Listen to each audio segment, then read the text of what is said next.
Hello Duelist, I am back here with a brand new deck review. A couple weeks ago, Odd Eye's Challenger deck was released and shook up the meta a little bit because it became a very often played deck and puts up a pretty good fight against Orcust, so I wanted to kind of highlight one way that you can play the deck here. Um, the deck is pretty easy to get, and obviously you get one copy of Odd Eye's Challenger for free. You can buy two more for very cheap. Um, and that is kind of the first strength of the deck there, but really it's flexible. Like any other Pendulum deck, step one is filling your Pendulum zones. You want to try to get between 1 and 8, but we have 5 monsters with level 8. We have a lot under level 4 with these 3 here specifically, but even if you had to go 4 and 8 in the zones, you can still get your level 7s out. But it's not just with these here. We have 3 versions of Pendulum Call, which is a very powerful card. Discard 1 card and you add 2 Magician cards from your deck to your hand. So increases your odds of getting what you need very easily, and just discard 1 card, you can find a way to do that and pull it off. Even if you already have your kind of like your monsters that you want to use in your zones, even using this just gets more monsters in your hand, and you can draw more with Skullcrobat Joker. Let's try that one more time. So a lot of ways to get the Pendulum cards you need. Being consistency is a huge strength here. And I think it's really good for tournament formats like that, especially like a KC Cup, World Championship, because you're going to get a really good baseline of like what you can get in the field any given turn, and always have a fighting chance. You're not going to just like brick your hand and basically feel like you should surrender because if your opponent can muster 4,000 attack points in the turn, then they're going to win. You're always going to have something to play with. Now, can they counter in ways? Absolutely. Any deck can. This isn't unbeatable, but really you get put in a good position there. So you fill your Pendulum zones, and you can then activate the Raging Pendulum effect, basically adding one more card, including could be a Odd Eyes Dragon to your extra deck, and then one more level 4 card from outside the deck to your hand, making it so you can summon a lot to your field. That quantity of summoning is a really big strength of this deck, and it can be really flexible and work well going first or second. For going first, obviously you want to be defensive. Going second, you want to be offensive. So going first, like you can get 2 level 4s and 2 level 7s out in the field. You can then go into the Dragon Doomrider, where you have the quick effect of destroying any card in the field. And can do that whenever you want in your opponent's turn there. So as long as you're familiar with what they're playing and know the right timing to activate it, it could work really well. And then for the level 4 front, you could do something like Steelswarm Roach or Abyss Dweller. Abyss Dweller, really powerful, locking them out of graveyard effects, and thinking about like something like Orcust, which I mentioned it counters well. Yeah, really good option to have there. Not too much as far as back row protection. Cosmic Cyclone, yeah, you can banish a card from the back row. That's great. And I have 1 evac in here. You generally don't want to add too many more cards to the deck just because it'll mess with the consistency a little bit. But that is a little bit of one of the weaknesses here, but like these handful of cards can stop quite a lot and just be a defensive lockdown for your opponent. So worth keeping that in mind. So like the strengths, consistency, mass summoning, typical things, well, the mass summoning typical thing for a Pendulum deck, and especially with the skill where you can add more cards to basically get summoned pretty quickly there.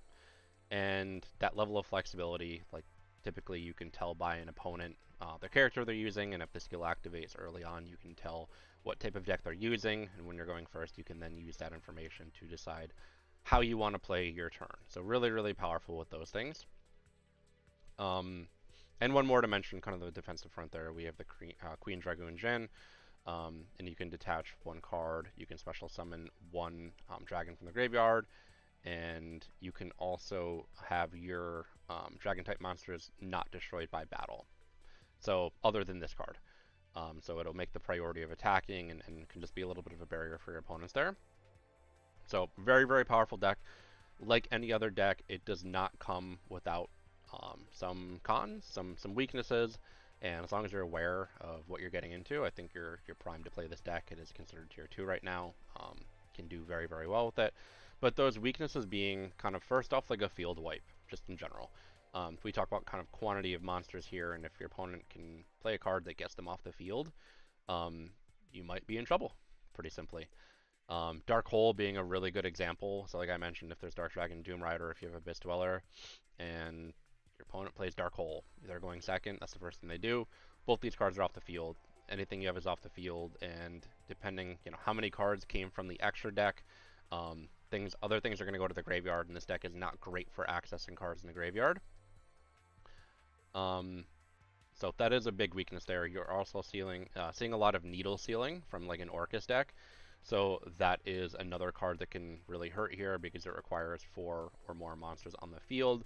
You might bring out 4 of your own monsters just from your pendulum summoning alone. So can easily hurt there. Now most of the kind of protection that you get from this deck is around monster effects. So we have, as I mentioned, we have Dark Dragon Doom Rider. We do have monster effects in the graveyard. We do have special summoning, and then I haven't mentioned it yet, but we have Kozmoll Dark Lady.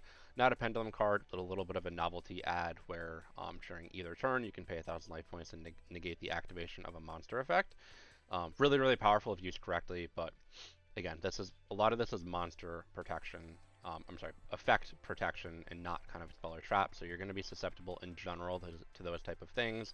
That's really how I go after this card here, or this deck here is through spells and traps typically. And when I was getting to King of Games last month, pretty easy to go through with those type of things. So Field Wipes being one of them, and another like in general. So the deck that was released pretty much right after this being High Speedroid. The Kite Drake from that deck has an effect that it can destroy all other monsters in the field, or all other cards in the field. If that goes off, you're in pretty big trouble. Like I mentioned, a lot of stuff is going to the graveyard, and it's going to be hard with fewer cards in your hand to be able to get back to the same level of power that you have on the field. There are a few effects you can activate and things like that, but overall, you might find yourself in a pretty bad spot. Now, this is kind of typical of a pendulum deck, but using something like Cosmic Cyclone, which decks are playing right now instead of MST, that is not stopped by Pendulum Call's effect of the pendulum monsters cannot be destroyed by card effects, but as a reminder, Cosmic Cyclone banishes. It does not destroy. So if your opponent is to banish one of the cards in your pendulum zones, it might not be a big deal at all. You might have other cards that you can replace it with, or you might not. So if you don't, you're going to get locked out of doing more summoning, and you're essentially locked out of the field, and when that happens, you're often going to lose. So, again, these are not like major things, it's not major pitfalls, but you're often at the mercy of your opponent's responses, and depending on what those are, can win or lose you the duel. But again, your floor for how powerful this deck is going to be very consistent, and I think that's the first step to being a really good deck. So again, a lot of people are having really good success with it. This isn't the only way you can play it. You can bring some cards in and out and set it up how you prefer. This has worked pretty well for me. But again, I have seen those weaknesses that I've mentioned and wanted to share them here. So let me know what you think of the deck. Have you played it yet? Have you beat it up yet? Or do you love it? Do you hate it? Anything in between? So appreciate your feedback there.